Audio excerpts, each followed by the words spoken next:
رحمۃ اللہ وبرکاتہ۔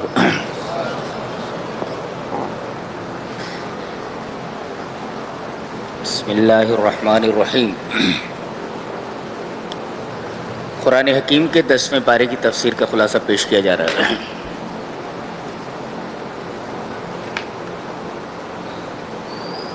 پہلی امتوں پر مال غنیمت حرام تھا۔ یہ امت مسلمہ کی خصوصیت ہے کہ اللہ تعالیٰ نے اس امت پر مال غنیمت حلال فرمایا۔ میں نے کل بتایا تھا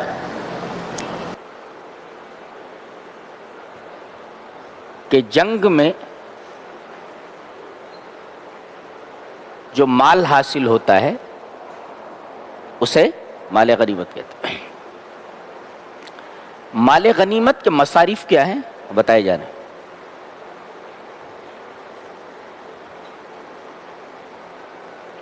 کہ مال غنیمت کے 5 حصے کیے جائیں گے۔ 4 حصہ فوجیوں کو دیا جائے گا، پیدل ہے تو 1 حصہ، سوار ہے تو گھوڑے کا بھی حصہ لگے گا، سواری کا بھی حصہ، اسے 2 حصے دیے جائیں گے۔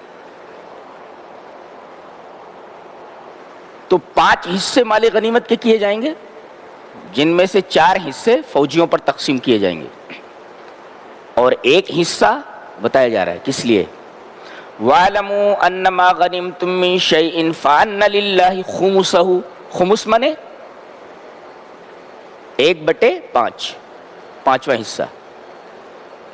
فَإِنَّ لِلَّهِ خُمُسَهُ وَلِلرَّسُولِ، یہ 5واں حصہ اللہ اور اس کے رسول کا ہے۔ یہ اب یہ جو 5واں حصہ اللہ اور اس کے رسول کا ہے، اس کے بھی 5 مصارف ہیں۔ یہ 5واں حصہ جو اللہ اور اس کے رسول کا ہے، یہ 5 لوگوں پر تقسیم ہوگا۔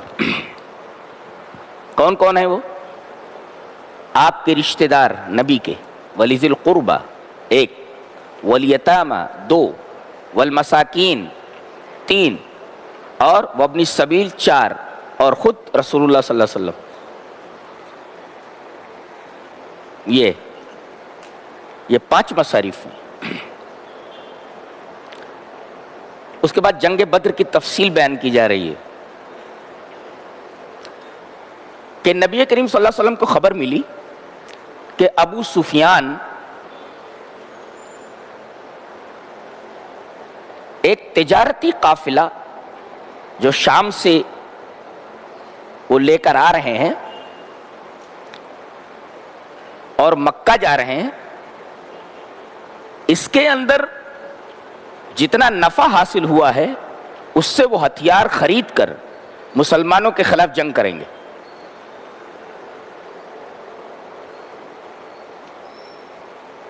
کہا گیا کہ ان کو یہیں پکڑ لو تاکہ یہ پیسے وہاں تک پہنچے ہی نہ، کہ ان پیسوں سے ہتھیار خریدے جائیں، پھر ہتھیار لے کر کے مسلمانوں کے خلاف نہ بردازمہ ہوں۔ اس طرح 313 مسلمان تیار ہوئے۔ اب یہ جنگ بدر میں پہنچ گئے، یہ بدر کے مقام پر پہنچ گئے۔ آج بھی ویسے ہی ہے۔ یہ سامنے جبل الملائکہ ہے جہاں سے فرشتے اترے، اور یہ پوری فیلڈ ہے۔ یہاں ایک پولیس چوکی ہے، اور اس کے بعد ادھر سے ایک تبوک کا راستہ گیا ہوا ہے، جس کو دونوں جانب تقریباً 300 کلومیٹر تک کھجور کے گنجان باغات کا سلسلہ گیا ہوا ہے۔ 300 کلومیٹر تک۔ سامنے جو ہے یہ جبل الملائکہ ہے جس سے فرشتے اترے ہیں، سامنے فیلڈ ہے۔ میں نے دیکھا تو مجھے ایسا محسوس ہوا جیسے مسلمان ابھی پوزیشن لے کر کے ہٹے ہیں، بالکل میدان ویسے ہی ہے۔ ہاں وہ کنواں وہاں پٹ گیا ہے جس کے اندر مشرکین کی لاشیں ڈال دی گئی تھی۔ تو یہ 313 مسلمان مقام بدر پہنچ گئے۔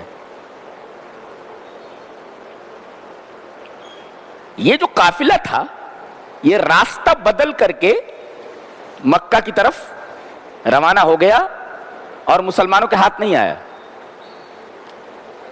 اس نے خبر یہ بھیج دی کہ بھئی مسلمان ہم لوگوں کے پیچھے ہیں، اس قافلے کو پکڑنے کے چکر میں ہیں، لہذا ہمیں بچاؤ۔ تو ادھر سے ابو جہل کی قیادت میں 1000 کا لشکر جرار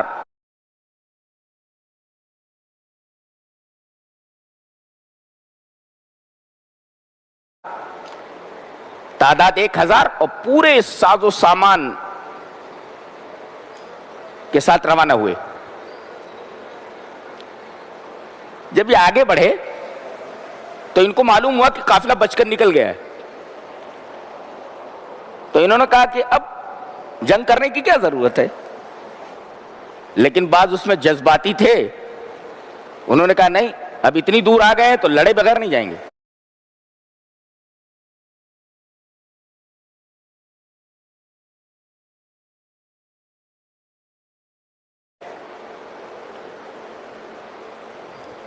اس طرح یہ لوگ آگے بڑھے. اب ان کو خوف لگا ہوا تھا, اس لیے کہ مکہ کے قریب ایک قبیلہ رہتا تھا بنو بکر. یہ قریش مکہ کے ہمیشہ مخالف رہتا تھا. انہوں نے یہ سوچا کہ اگر اتنا بڑا لشکر لے کر کے ہم لوگ باہر نکل جائیں گے تو ہم لوگوں کے باہر جانے کے بعد کہیں یہ بنو بکر کا قبیلہ مکہ کے اوپر نہ حملہ آور ہو جائے. انہوں نے مکمل لوٹنے کا ارادہ کر لیا تھا. ابلیس سراقہ ابن مالک کی شکل میں آیا اور اس نے 2 باتیں کہیں. 2 باتیں کیا کیا کہیں اس نے؟ کہا کہ اتنی بڑی تعداد ہے تمہاری, مسلمان تمہارے مقابلے میں کچھ بھی نہیں ہے, کچل دو ان کو. اور رہا بنو بکر کی طرف سے جو تمہیں تشویش ہے اس کی گارنٹی میں لیتا ہوں. بنو بکر مکہ کے اوپر حملہ نہیں کر سکتے. اور سراقہ ابن مالک بہت بارسوخ آدمی تھا. یہ شیطان اسی کی شکل میں آیا اور 2 باتیں کہیں اور گھیر کر کے میدان بدر میں لے آیا. اور جب اس نے فرشتوں کو اترتا ہوا دیکھا تو الٹے پیروں پھرا. اللہ فرما رہا ہے کہ فلما تراءت الفئتان نکص علی عقبیہ, جب دونوں فوجیں آمنے سامنے ہو گئیں تو نکص علی عقبیہ, تو یہ اپنے ایڑیوں کے بل گھوما اور بھاگا. کہا انی بریء منک, میں تم لوگوں سے بری ہوں. یہ ایسے ہی شیطان مصیبت میں پھنسا دیتا ہے, اور جب انسان مصیبت میں پھنس جاتا ہے تو کہتا ہے کہ میں تم سے بری ہوں. یعنی پہلے بولتا ہے چڑھ جا بیٹا سولی پر, اور جب سولی پر چڑھ جاتا ہے تو کہتا ہے میں تم سے بری ہوں. یہ کام ہے شیطان کا. لوگوں نے کہا کہ بابا کہاں جا رہے ہیں آپ نے تو کہا تھا ہم آپ کا ساتھ دیں گے, کہاں جا رہے؟ ارے کام میں وہ دیکھ رہا ہوں جو تم نہیں دیکھ رہے ہو. انی ارا ما لا ترون, میں فرشتوں کو اترتا ہوا دیکھ رہا ہوں. وہ یہ کہنا چاہ رہا ہو انی ارا ما لا ترون, میں جو دیکھ رہا ہوں وہ تم نہیں دیکھ رہے ہو, لہذا میرا یہاں سے بھاگ جانا ہی بہتر ہے. اور کہنے لگا انی اخاف اللہ, میں اللہ سے ڈرتا ہوں.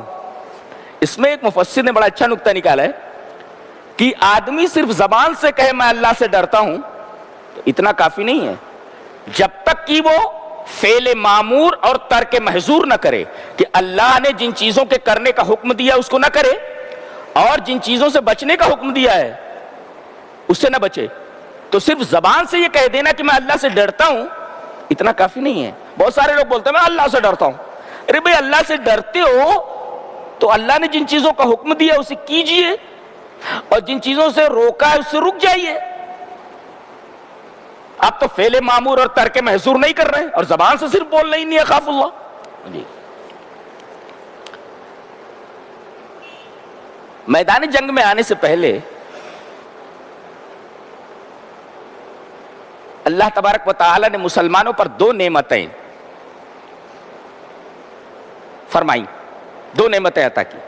ایک تو نبی کو خواب میں دکھایا کہ کفار مکہ کا جو لشکر ہے وہ بہت کم ہے. اب یہ خواب جب آپ نے مسلمانوں کو سنایا تو مسلمانوں کی ہمت بڑھ گئی, ارے کم ہے دیکھ لیں گے ان کو. تو ایک تو آپ کو خواب میں دکھائے گا, وہ خواب آپ نے بیان کیا کہ میں نے خواب میں ایسا دیکھا ہے. اور دوسری اللہ کی نعمت یہ ہوئی کہ جب یہ آمنے سامنے ہوئے تو مسلمانوں کی نگاہوں میں کفار بہت کم نظر آئے, تو یقیناً اور زیادہ ان کی ہمت بڑھ گئی کہ نبی کا خواب بالکل سچ ہے. اچھا کفار کی نگاہ میں بھی یہ کم نظر آئے, کفار کی نگاہوں میں بھی یہ کم نظر آئے. اس وجہ سے اللہ نے ان کی نگاہوں میں مسلمانوں کو کم کر کے دکھایا کہ اگر زیادہ دکھائی دیے تو کہیں میدان چھوڑ کر کے بھاگ نہ جائیں، باقاعدہ ان کو لڑنا ہی ہے آج۔ اور جب لڑائی شروع ہوئی تو اچانک اللہ تبارک و تعالیٰ نے کفار کی نگاہوں میں مسلمانوں کے لشکر کو بہت بڑا دکھا دیا، کثیر تعداد میں دکھا دیا، ان کی ہمت ٹوٹ گئی اور تھوڑی ہی دیر کے اندر مسلمانوں نے میدان مار لیا۔ یہ ہے اللہ تبارک و تعالیٰ کی نعمت۔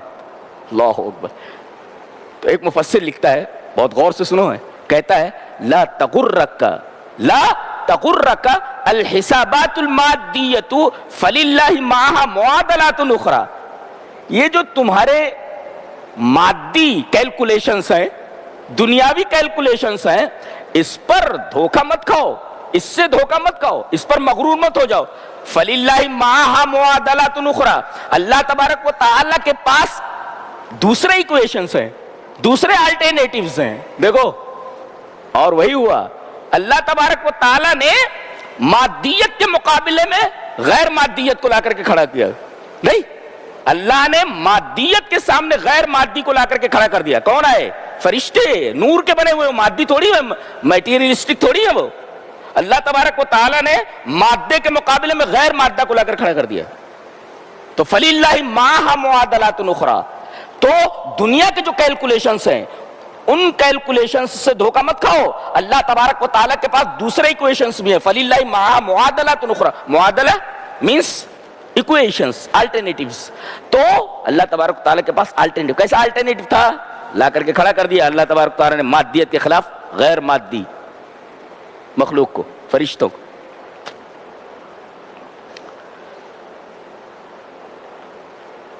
اور ایک قلیل تعداد کو ایک کثیر تعداد کے اوپر فتح حاصل ہوئی۔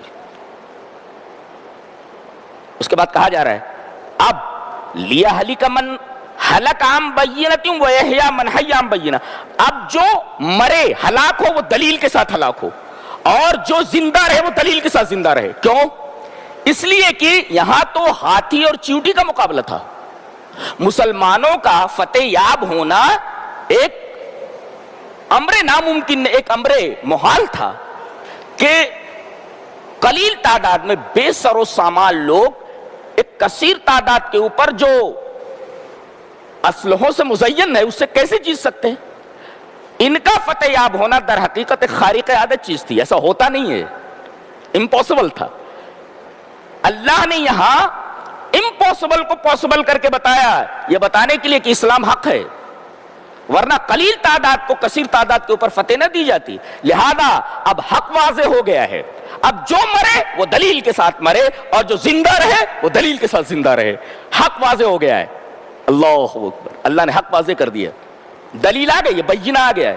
اب جو زندہ رہے وہ بینہ کے اوپر، دلیل کے اوپر، اور جو ہلاک ہو وہ دلیل کے ساتھ ہلاک ہو۔ اس کے بعد کہا گیا کہ میدان جنگ میں ایک کام کرو، اللہ کا کثرت سے ذکر کرو۔ اللہ اکبر، میدان جنگ میں اگر اللہ تبارک و تعالیٰ کا کثرت سے ذکر کرنے کا حکم دیا گیا ہے تو عام حالات میں تو ہمیں بدرجہ اولا اللہ تبارک و تعالیٰ کا کثرت سے ذکر کرنا چاہیے۔ میدان جنگ کے حالات بڑے ہی عجیب قسم کے ہوتے ہیں، وہاں پر اللہ تبارک و تعالیٰ کا کثرت سے ذکر اس بات کی دلیل ہے کہ جو آدمی جنگ جیتنا چاہے اسے چاہیے کہ اللہ تبارک و تعالیٰ کو جنگ میں بھی برابر یاد رکھے۔ اسی وجہ سے کہا گیا کہ وَاذْكُرُوا اللَّهَ كَثِيرًا لَعَلَّكُمْ تُفْلِحُونَ، اللہ تبارک و تعالیٰ کا کثرت سے ذکر۔ کہاں؟ یہ جنگ کا بیان چل رہا ہے، اس میں کہا گیا لَعَلَّكُمْ تُفْلِحُونَ، اللہ کا کثرت سے ذکر کرو تاکہ تم کامیاب ہو۔ ایک مفسر لکھتا ہے من اراد الفلاح فلیکثر بالدعاء فلیکثر بالذکر، جو آدمی فلاح چاہے، من اراد الفلاح فلیکثر بذکر اللہ، جو آدمی کامیابی چاہتا اسے چاہیے کہ اللہ تبارک و تعالیٰ کا کثرت سے ذکر کرے۔ لہذا اگر آپ کو کوئی کامیابی چاہیے دنیاوی اور دینی تو آپ کو کثرت سے اللہ تبارک و تعالیٰ کا ذکر کرنا چاہیے۔ دیکھیے عین میدان جنگ میں کثرت سے ذکر کرنے کا حکم دیا گیا ہے، اور کہا کہ ذکر سے دو فائدے ہیں، ایک تو اگر جنگ میں نہیں ہے تو، اور جنگ میں ہے تو، دونوں جگہ پر ذکر کے فوائد ہیں۔ مفسر لکھتا ہے کہ الذکر ثبات للقلب عند الکرب وللقدم عند الحرب. کتنا اچھا تفسیر ہے. وہ کہتا ہے اگر اللہ کا ذکر کرو گے تکلیف کے وقت تو اللہ تبارک و تعالی تمہارے دل کو قرار دے دے گا، اور اگر اللہ کا ذکر کرو گے جنگ کے وقت تو اللہ تبارک و تعالی تمہارے قدم کو قرار دے دے گا. تو اگر ثبات قلب چاہیے تکلیف کے وقت تو اللہ کا ذکر کرو، اور ثبات قدم چاہیے اس لیے کہ جنگ میں قدم نہیں اکھاڑنا چاہیے. آدمی کا قدم اکھڑ گیا تو سامنے والا میدان مار لے گا. تو قدم جمانے کے لیے، دل جمانے کے لیے مصیبت کے وقت ذکر اللہ، اور قدم جمانے کے لیے میدان جنگ میں ذکر اللہ. تو اگر دل جمانا ہے تو اللہ کا کثرت سے ذکر، اور میدان جنگ میں قدم کو جمانا ہے تو اللہ کا ذکر. تو دونوں جگہ فائدے ہیں، تکلیف کے وقت بھی اور میدان جنگ میں بھی، کرب میں بھی اور حرب میں بھی. کرب کہتے تکلیف اور حرب کہتے ہیں جنگ. تو دونوں جگہ اللہ تبارک و تعالیٰ کا ذکر کرو، دونوں جگہ کامیاب ہو جاؤ گے. اور کہا کہ ایک چیز سے بچو، وَلَا تَنَازَعُوا فَتَفْشَلُوا. اگر جھگڑا کرو گے آپس میں، اختلاف کرو گے تو ہار لازمی ہے، تمہاری ہوا اکھڑ جائے گی. ایک مفسر لکھتا ہے، بہت اچھا تفسیرہ لکھتا ہے، ما حل النزاع فی امر الا افشلہ اللہ. کسی معاملے میں بھی اگر جھگڑا ہوا تو سمجھو اس معاملے میں ناکامی لازم ہے، لہذا کسی معاملے میں جھگڑا نہیں کرنا چاہیے. اگر جھگڑا ہو گیا تو ناکامی رکھی ہے، اس لیے کہ اللہ نے فرمایا وَلَا تَنَازَعُوا فَتَفْشَلُوا. اگر جھگڑا کرو گے، اختلاف کرو گے تو فَتَفْشَلُوا، تو ناکامی لازم ہے، وَتَذْهَبَ رِيحُكُمْ، تمہاری ہوا اکھڑ جائے گی.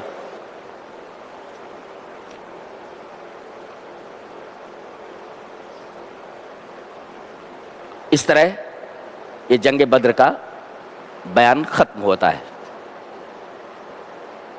اس کے بعد اللہ تبارک و تعالی نے ارشاد فرمایا جب آدمی مرنے لگتا ہے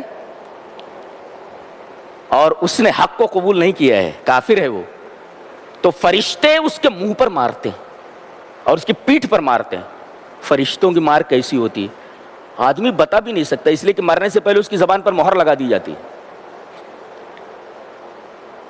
کچھ بول نہیں سکتا. وہ ایسے سے خالی کرتا ہے، وہ بول نہیں سکتا. زندگی بھر بہت بولا ہو، بہت دوڑا ہو، خالی ایسے ایسے کرتا ہے پاگلوں کی طرح، کوئی بتا نہیں سکتا میرے اوپر کیا گزر رہی ہے. اور سب کا یہی حال ہونے والا ہے. اس کی تفصیل ہم انشاءاللہ سورہ واقعہ میں کریں گے کہ اللہ تبارک و تعالیٰ نے مرنے والے کے کیا نقشہ کھینچا ہے. ہول سے دل بیٹھ جائے گا، ایسا نقشہ وہاں کھینچا گیا. ابھی تو بہت بول رہا ہے، اس کے بعد خالی ایسے ایسے کرتا ہے، زبان نہیں چلتی. تو ایسے ایسے کرنے سے پہلے سدھر جاؤ، نہیں تو ایسے ایسے کرتے رہو گے خالی. تو یضربون وجوہہم وادبارہم، پیٹھوں کے اوپر مارتے ہیں اور چہروں کے اوپر مارتے ہیں. ایک مفسر نے اس کا مطلب یہ بیان کیا ہے کہ پیٹھ اور چہرے پر مارنے کا مطلب یہ ہے کہ سامنے دیکھتا ہے تو ناکامی اور نامرادی، اسے معلوم ہو جاتا ہے میرے ساتھ اب کیا ہونے والا ہے، اور پیچھے دیکھتا ہے تو دنیا چھوڑنے کا صدمہ ہے، دنیا چھوٹ گئی. جس کے پیچھے زندگی بھر یہ کتے کی طرح دوڑتا رہا، دنیا چھوٹ رہی ہے، اور سوائے چند گز کفن کا کچھ لے کر جانے والا نہیں ہے، اس کو معلوم ہو رہا ہے. کتنے لوگ ہیں جو حرام کمائی میں لگے ہوئے ہیں، بائی ہک اور بائی کروک، کیسے بھی مال آئے آنے دو. کیا جانے والا ان کے ساتھ؟ کچھ جانے والا نہیں. تو چہرے پر مارنے کا مطلب اور پیٹھ پر مارنے کا مطلب کیا؟ چہرہ آگے ہوتا ہے، پیٹھ پیچھے ہوتی ہے.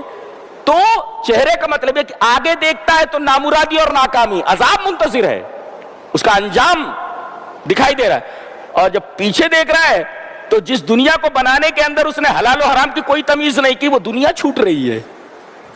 تو دنیا چھوڑنے کا صدمہ تو پیٹھ پر مار کی طرح ہے، اور سامنے جو اس کا انجام بد دکھائی دے رہا ہے یہ چہرے پر مار کی طرح ہے. یضربون وجوہہم وادبارہم، اور حقیقت میں مارتے بھی ہوں گے.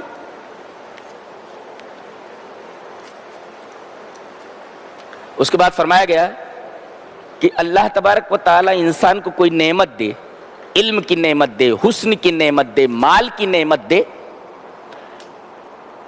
اثر و رسوخ کی نعمت دے، اقتدار کی نعمت دے، بادشاہت عطا کرے، یہ سب ساری نعمتیں ہیں. یہ نعمتیں اس وقت تک اللہ نہیں بدلتا جب تک کہ انسان اپنے عمل کو نہیں بدل دیتا.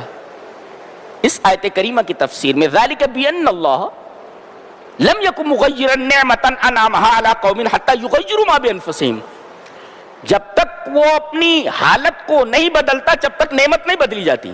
ایک مفسر لکھتا ہے کہ اگر آدمی اپنی معصیت کو طاعت سے بدلتا ہے، نافرمانی کو فرما برداری سے بدل دیتا ہے، اے اللہ مجھ سے گناہ ہو گیا، اب میں تیری طاعت کی طرف آتا ہوں، تو اللہ تبارک و تعالی اس کی سزا کو عافیت سے بدل دیتا ہے اور اس کی ذلت کو عزت سے بدل دیتا ہے. اور اگر آدمی اس کے الٹا کرتا ہے تو اللہ تبارک و تعالی اس کی عزت کو ذلت میں بدل دیتا ہے اور عافیت کو عقوبت سے، سزا سے بدل دیتا ہے. تو جب تک آدمی اپنے آپ کو نہیں بدلتا ہے تب تک اللہ تبارک و تعالیٰ اس کی نعمت کو نہیں بدلتا ہے، جب تک اچھی حالت میں رہتا ہے. ذالک بأن اللہ لم یکن مغیرا نعمتا انعمها علی قوم حتی یغیروا ما بانفسہم.